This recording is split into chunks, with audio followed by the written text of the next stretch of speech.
करवा चौथ हिंदू सुहागिन महिलाओं का एक प्रमुख त्योहार है। इसे मुख्य रूप से उत्तरी और मध्य भारत में मनाया जाता है। यह कार्तिक मास की कृष्ण पक्ष की चतुर्थी को मनाया जाता है। मुख्य रूप से यह पर्व सुहागिन स्त्रियां मनाती है। यह व्रत सुबह सूर्योदय से पहले करीब 4 बजे के बाद शुरू होकर रात में चंद्रमा दर्शन के बाद संपूर्ण होता है। पति के सौभाग्य एवं लंबी उम्र हेतु हिंदू समुदाय की महिलाओं द्वारा प्रति वर्ष एक दिन करवा चौथ का पर्व मनाया जाता है।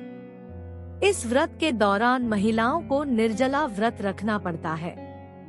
करवा चौथ पति पत्नी के लिए साल का सबसे विशेष दिन होता है, जिससे उनके एक दूसरे के प्रति लगाव एवं प्यार और अधिक बढ़ जाता है। हिंदू धर्म में किसी भी पर्व को मनाए जाने के पीछे विशेष वजह होती है। ठीक उसी तरह करवा चौथ को मनाने के कारण को जानने के लिए हमें पौराणिक कथा को पढ़ना होगा। तो आइए जानते हैं इसे विस्तार में।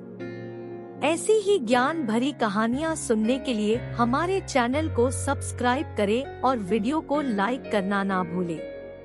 पौराणिक काल से यह मान्यता चली आ रही है कि पतिव्रता सती सावित्री के पति सत्यवान को लेने जब यमराज धरती पर आए, सत्यवान की पत्नी ने यमराज से अपने पति के प्राण वापस मांगने की प्रार्थना की।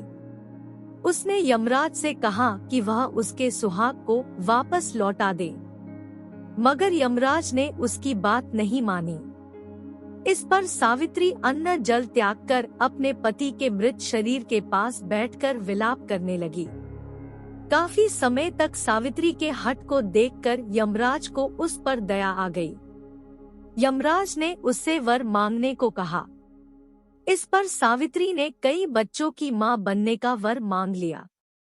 सावित्री पतिव्रता नारी थी और अपने पति के अलावा किसी के बारे में सोच भी नहीं सकती थी, तो यमराज को भी उसके आगे झुकना पड़ा और सत्यवान को जीवित कर दिया। तभी से अखंड सौभाग्य की प्राप्ति के लिए महिलाएं सावित्री का अनुसरण करते हुए निर्जला व्रत करती है। करवा चौथ व्रत मनाने की एक कहानी और कही जाती है। आइए सुनते हैं उस कहानी को भी। कई प्राचीन कथाओं के अनुसार करवा चौथ की परंपरा देवताओं के समय से चली आ रही है। ऐसा माना जाता है कि एक बार देवताओं और दानवों में युद्ध शुरू हो गया और उस युद्ध में देवताओं की हार हो रही थी। ऐसे में देवता ब्रह्मदेव के पास गए और रक्षा की प्रार्थना की।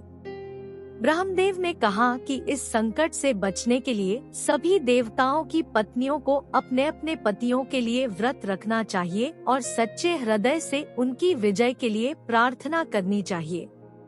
ब्रह्मदेव ने यह वचन दिया कि ऐसा करने पर निश्चित ही इस युद्ध में देवताओं की जीत होगी।